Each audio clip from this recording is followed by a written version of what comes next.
জালিয়াতি এবং সহিংসতার ঘটনা ঘটেছে।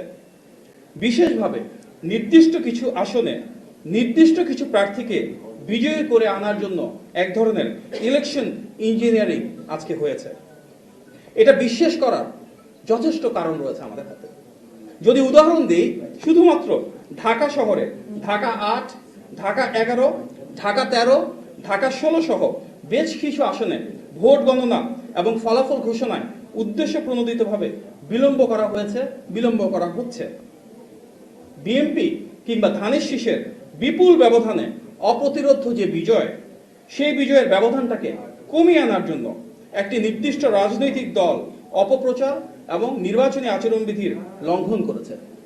ফলে নির্দিষ্ট কিছু আসনে এই ইলেকশন ইঞ্জিনিয়ারিং হয়তো পরাজয়ের ব্যবধানটা কমিয়ে আনছে এবং দেশব্যাপী ভোটারদের স্বতঃস্ফূর্ত অংশগ্রহণকে কিছুটা ব্যাহত করেছে। আপনারা আজকে সারাদিন আমাদের সাথে সময় দিয়েছেন, সেজন্য আন্তরিকভাবে ধন্যবাদ জানাচ্ছি।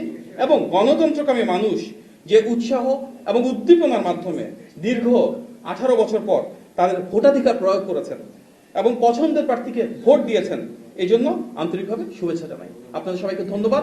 সালাম, আসসালামু আলাইকুম।